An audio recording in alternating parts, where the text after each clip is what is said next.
নমস্কার বন্ধুরা, সোনালিস লাইফস্টাইলের নতুন আরেকটি ভ্লগ নিয়ে চলে এসেছি। কেমন আছো তোমরা সবাই? আশা করি খুব ভালো, আমিও অনেক ভালো আছি। তো সকাল থেকে মুষলধারে বৃষ্টি শুরু হয়েছে। তো অগত্যা আমার বৃষ্টি মানেই খিচুড়ি দরকার। আমার ভীষণ পছন্দের খিচুড়ি, তাই চালে ডালে সয়াবিন আর একটু আলু দিয়ে বসিয়ে দিয়েছি খিচুড়ি। আমার কর্তাও রয়েছে কিন্তু আজকে বাড়িতে। তো আজকের মেনু হচ্ছে পায়েস, চাটনি, বেগুন আর তার সাথে খিচুড়ি। বেগুন মানে বেগুন ভাজা করব আর কি। তো চলো ভিডিওটা দেখতে থাকো আর সঙ্গে থেকো। তো প্রথমে আমি সবজিগুলো ফ্রিজ থেকে বের করে নিয়ে কাটতে শুরু করেছি। আর এইদিকে দেখছো আমার ভাতের ফ্যানটা উতলে উঠেছে। দাঁড়াও, ঢাকাটা একটুখানি সরিয়ে দিই, নইলে গোটা ওভেনে ভরে উঠবে।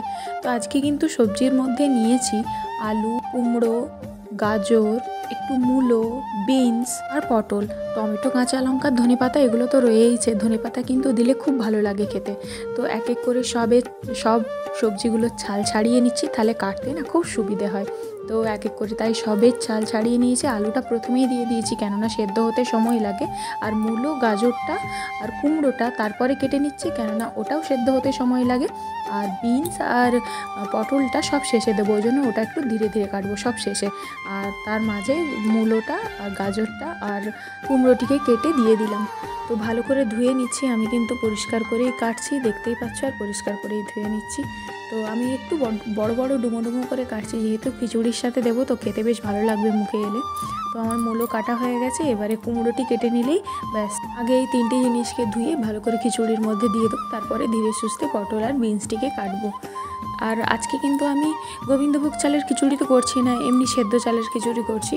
তো তার জন্য কিন্তু আমি আজকে পেঁয়াজ, আদা, রসুনেরই মশলা দেবো।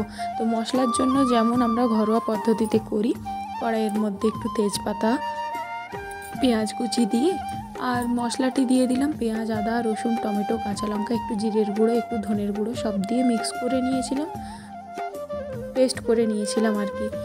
তো ব্যাস ওইটাই করব আজকের মশলা।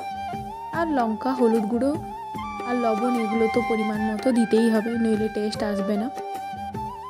আমি তো ঘুঁটি সব জিনিস, একটু চিনি দিই, নামানোর আগে অল্প একটু চিনি আমাকে দিতেই হবে।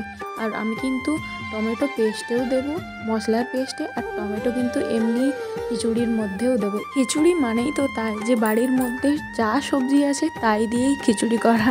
মানে অনেকে বলে না, আজকে তুমি খিচুড়ি করে দিয়েছো, এই তরকারিটাকে আজকে খিচুড়ি করে দিয়েছো, মানে ওটা কি, মানে সব কিছু দিয়ে ঘন্ট করে দেওয়া আর কি। তো যাই হোক, তো সব রকম সবজি আমার কাটা হয়ে গেছে, এক এক করে সব দিয়ে দিলাম। আমি না সবজি ভাজিনি, অনেকে ভাজে, মানে আমার বাপের বাড়িতে সব সবজিগুলো আগে কড়াইতে তেল দিয়ে ভালো করে ভেজে নেয়, প্রচণ্ড তেল খাওয়া হয় ওতে, ওই জন্য আমি ভাজলাম না। তো আমি মশলাগুলো এবারে এক এক করে দিয়ে দিলাম, লবণ আর হলুদ দিয়ে দিলাম। আমার অর্ধেক সেদ্ধ হয়ে গেছে সবজি, এবারে আর একটু সেদ্ধ করে নামিয়ে দেবো, দিয়ে আর মশলা কষে তারপরে আবার হাঁড়িটাকে চাপাবো। তো প্রথমে আগে সব সবজিগুলো সেদ্ধ করে নিই, যেগুলো সব শেষে দিলাম সেগুলো তো এখনও সেদ্ধ হয়নি, আর চালটাও এখনও হতে অনেকটা বাকি আছে। ডাল সেদ্ধ হয়ে গেছে, ডাল, সয়াবিন, আলু সব সেদ্ধ হয়ে গেছে। এই যে অল্প কাঁচা লঙ্কা দিয়ে দিলাম, টমেটোও দিয়েছি, টমেটো এই যে আর একটুখানি দেবো, অর্ধেক টমেটো, একটা বড় গোটা টমেটো অর্ধেকটা দিলাম খিচুড়িতে পিস পিস করে কেটে, আর অর্ধেকটা আমি পেস্টে দিয়ে দিয়েছি। চলো ঢাকা এবারে লাগিয়ে দিই, দিয়ে এবারে মশলাটা করে নিই। যা বললাম, টমেটো, জিরে গুঁড়ো, ধনে গুঁড়ো, কাঁচা লঙ্কা, তার সাথে একটু আদা আর এই যে রসুন আর পেঁয়াজ কুচি, ব্যাস এবারে পেস্ট করতে দিয়ে দিই। তো এই যে আমার পেস্ট কিন্তু হয়ে গেছে, এবারে মশলা কষিয়ে নিই। আমার দেখি হাঁড়িটা খুলে একবার দেখে নিই যে কতটা কী হয়েছে। এই দেখো, আমার কিন্তু সবজিও সেদ্ধ হয়ে গেছে। চলো এবারে হাঁড়িটাকে ধীরে সুস্থে নামিয়ে নিই। খিচুড়ি মানেই কিন্তু একটা লোভনীয় জিনিস, বিশ্বাস করো, বর্ষা মানেই খিচুড়ি, আর খিচুড়ি মানেই আমার ভীষণ পছন্দের একটা খাবার। তো কড়াইতে সর্ষের তেল আর তেজপাতা দিয়ে দিয়েছি, কুচনো পেঁয়াজ দিয়ে দেবো, আর পেস্ট করে রাখা মশলাটা দিয়ে দেবো। পেঁয়াজটি হালকা করে ভেজে নেওয়ার পর যা হয় আর কি, মশলা করতে যেমন লাগে সবাই জানি, তবুও তোমাদের সাথে একটু শেয়ার করতে আমার খুব ভালো লাগে। সারাদিনে কী করছি না করছি, তোমরাই হচ্ছে একমাত্র ঠিকানা যাদের সাথে আমি সারাদিনের কি কাজ করি না করি সেটা সম্পূর্ণ শেয়ার করি। আর আমার খুব ভালো লাগে, কেননা পিএনপিসি গসিপ করার থেকে না একটা নিজের মতো করে কাজ করা, একটা নিজের মতো করে আনন্দ করা, এর থেকে আনন্দ আর বোধহয় কিছু হয় না। শুয়ে বসে থাকার থেকেও এই যে আমি ভিডিওটি করলাম, এডিট করলাম, সেটা তোমাদের সাথে শেয়ার করলাম, এটাও কিন্তু একটা বড় কাজ। সবাই সেটা পারে না। অনেকে বলে আমি ভিডিও করি, কিন্তু আমার মতো কেউ একদিন ভিডিওটা সারাদিন ক্যামেরা অন করে রেডি করুক রান্না করতে করতে। কেননা রান্নাটাও তো একটা বাড়ির কাজ, একটা বড় পার্ট। কেননা আমাকে রান্না করতে হচ্ছে মানে টাইমে সবাইকে কিন্তু খেতে দিতে হবে, এটাও আমাকে মাথায় রাখতে হবে। তার মাঝে আমি আবার রান্নাও করছি, সবাইকে খেতে দিচ্ছি, নিজে স্নান রয়েছে, নিজে ঠাকুর প্রণাম রয়েছে, বাড়ির সব কাজ রয়েছে, বিছানা গোছানো, ঘর পরিষ্কার করা, রান্নাঘর পরিষ্কার করা। রান্না টান্না করে তো আর উঠে গেলে হবে না, রান্নাঘরটাও আমাকে পরিষ্কার করতে হবে। তো যাই হোক, তোমাদের সাথে কথা বলতে বলতে আমার মশলা কষানো হয়ে গেছে, হাঁড়িটি আবার বসিয়ে দিয়েছি, মশলাটি এবারে দিয়ে দিচ্ছি। অনেকে ফোড়ন দেয় তেজপাতা, গোটা জিরে আর শুকনো লঙ্কা। আমি যেহেতু নিরামিষ করছি না, তাই আমি কিন্তু পেঁয়াজ আদা রসুনের মশলাই দিলাম। এটা আমার খেতে বেশি ভালো লাগে। ওটাও ভালো লাগে, ওটা ভালো লাগে গোবিন্দভোগ চালে, এরকম সেদ্ধ চালে আমার ঠিক ভালো লাগে না, তাই আমি এটা করি না। আর আমার বরেরও ভীষণ পছন্দের এই খাবারটা। ও খিচুড়ি বলে যে না, গোবিন্দভোগ চালের করলে তুমি ওই রকমই খিচুড়ি করবে, নিরামিষ যেরকম ছক দেওয়া হয় সেরকম। আর এই সেদ্ধ চালের রান্না করলে তুমি এই মশলাই দেবে, পেঁয়াজ আদা রসুনের। তো যাই হোক, মশলাটি দিয়ে দিলাম, ভালো করে এবারে ফুটতে দিয়ে দেবো। আমার মনে হচ্ছে একটু জল লাগবে, কেননা অনেকটাই গ্রেভি হয়ে গেছে, বেশ বসা বসা হয়ে গেছে। আর একটু জল দিয়ে দিই, খিচুড়ি তো একটু জল লাগে, ফ্যানটা পুরোটাই থাকে।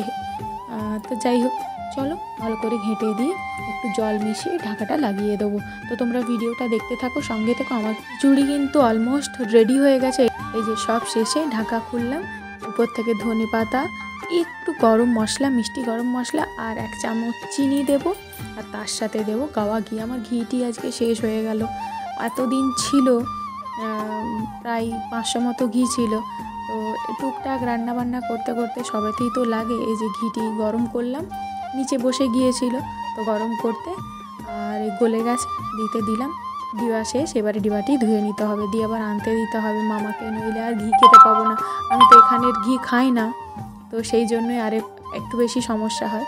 তো চলো, রান্নাবান্না কমপ্লিট, এবারে প্লেটে বেড়ে নেওয়ার পালা।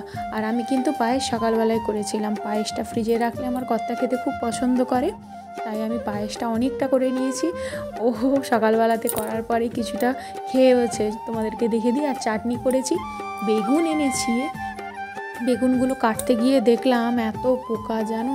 আসলে বর্ষার বেগুন তো অনেক পোকা হয়ে গেছে। ও বেশ বড় বড়, যাতে বেগুন ভাজা খাওয়া যায় ওই রকম বেগুন নিয়ে এসেছে, তোমাদেরকে দেখাচ্ছি, দাঁড়াও। খিচুড়িটা কিন্তু অসম্ভব সুন্দর হয়েছে, আর ভীষণ সুন্দর গন্ধ একটা বেরিয়েছে। খিচুড়ির এমনি একটা আলাদা টেস্ট থাকে। তো চলো, তোমাদেরকে আর কি বলবো, নিজের রান্না সবসময় বলি খুব সুন্দর হয়েছে, খুব সুন্দর হয়েছে। না, আমার কর্তাও কিন্তু খেয়ে নেয় মোটামুটি আমি যেটুকু রান্না করি। তো চলো, তোমাদেরকে এবারে দেখিয়ে দিই আমার বেগুনের অবস্থাটা কি। এই দেখো, এত বড় বড় কানা হয়েছে, কি করব, ফেলে দেবো বলো? তাই যেখানে যেখানে খারাপ হয়েছে সেই জায়গাগুলো কেটে বাদ দিয়ে বাকিটা নিয়ে নিয়েছি। তো এটাকেই ভেজে নেব। আর কি করেছি তোমাদের দেখিয়ে দিই। খুব খারাপ লাগছে, বেগুন ভাজা দিয়ে খিচুড়িটা খেতে খুব ভালো লাগে, তো তার জন্য আনলাম, আর এরকমভাবে পোকা বেরিয়ে গেছে।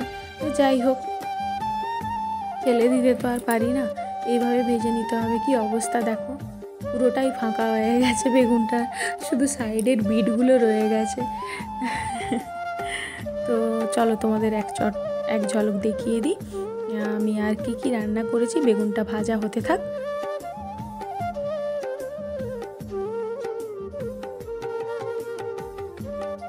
এই যে পায়েস করেছি, 1 বাটি ভর্তি করে নিয়েছি, কারণ আমার কর্তা একটু খেতে খুব পছন্দ করে পায়েস। এই যে চাটনি করলাম একটু আগেই, আর এই যে পাঁপড় বের করে রেখেছি। বেগুনটা ভাজা হয়ে গেলে পাঁপড়টাকে সেঁকে নেবো। আমরা পাঁপড়টাকে তেলে ভাজি না, আগে ভাজতাম, প্রচণ্ড তেল টানতো, ওই জন্য পাঁপড়টাকে আর ভাজবো না। পাঁপড়টাকে একটা জালিতে করে নিয়ে আর সেঁকে নেবো। রুটি শাঁকা যে জালি হয়, সেই জালিতে করে সেঁকে নিয়েছি। দেখো কত সুন্দর হয়েছে, এই দেখো, না তো পুড়েছে না কিছু। তো চলো, এবারে প্লেটের মধ্যে খাবারটা বেড়ে নিই। আমার কর্তা আবার বলছে দাঁড়াও, আমিই বেড়ে দিচ্ছি, আজকে তুমি খাও, তুমি এত কিছু রান্নাবান্না করেছো।